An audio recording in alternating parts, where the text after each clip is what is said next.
121 पटसंख्या होती 5 वर्ष अगोदर. आज ती पटसंख्या 223 वर गेली. सर गेल्या 2022-23 मध्ये आम्ही उपक्रम राबवला. 22-23 मध्ये एक उपक्रम राबवला का विद्यार्थ्यांना झाड द्यायचं, त्यांचं विद्यार्थ्यांचं नाव द्यायचं. पण आम्हाला त्यांचं आउटपुट असं निघालं का कुठंतरी विद्यार्थ्यांमध्ये स्पर्धा होते, माझं झाड तुझं झाड, त्यांच्यामध्ये ईर्ष्या उत्पन्न होत होती. मग आपल्याला कोलॅबरेटिव्ह असं काही करता येतं का? म्हणजे विद्यार्थ्याच्या अनुषंगाने विद्यार्थ्यांनाच वाटलं पाहिजे हे तुझं झाड नाही, हे माझं झाड नाही, ही शाळाच आपली. आणि त्या अनुषंगाने आपण काय करता येतं मंडेपासून तर सॅटर्डेपर्यंत इयत्ता वाईज आपण तसं नियोजन.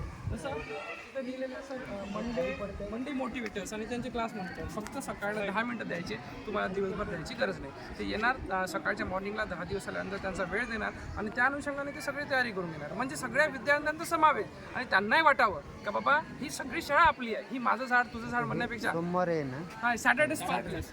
म्हणजे याच्यानुसार जाय सर ते पहिल्या वर्गात सगळे नाही सॅटर्डे स्पार्कला क्लास 1, फ्रायडे फॅसिलिटेटर नावं दिली आम्ही त्याला. क्लास 2 त्यांचे जसं फ्रायडे मॉनिटर्स त्यांचे नाव पण यायचे, त्यांनी हे लीड करणार आणि बाकीचे वर्ग त्यांच्या मागे. त्यांनी एवढंच पाहणार नाही एवढं नाही, पूर्ण शाळा विद्यार्थ्यांना पूर्ण. ते म्हणजे कसं आहे सर, लिडिंग आहे त्यांची, त्यांच्या मागून त्यांच्या मागे सगळेजण राहणार, पण ते लिडिंग निसर्गाच्या प्रती एक जबाबदारी जाणीव निर्माण करून देणं. सगळ्या फक्त वर्गाचं नियोजन आम्ही विद्यार्थ्यांचं नियोजन येतं. त्याला लिडिंग करणार ते 2 मुलं.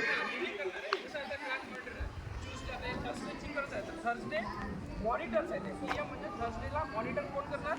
आरुषी आणि अर्थ हे मॉनिटर करणार. त्यांच्या अंडरमध्ये सगळे विद्यार्थी काम करतात. आणि हे यांचीच नावं का? तर प्रत्येक क्लासमध्ये आपण इलेक्शन घेऊन त्यांना आपण मॉनिटर नेमतो ना, कॅप्टन वगैरे.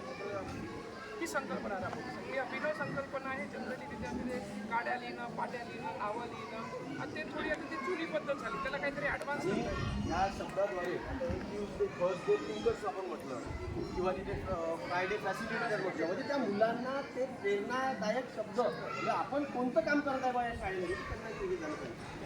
हां, आता त्याच्यामध्ये वेनसडे वंडर्स, तुम्ही वंडर्स आहे या शाळेतले, तुम्ही थिंकर्स आहे, तुम्ही फॅसिलिटेटर आहे, तुम्ही स्पार्कलर्स आहे, तुम्ही ट्युटर्स आहे, ते जोड लावली सर.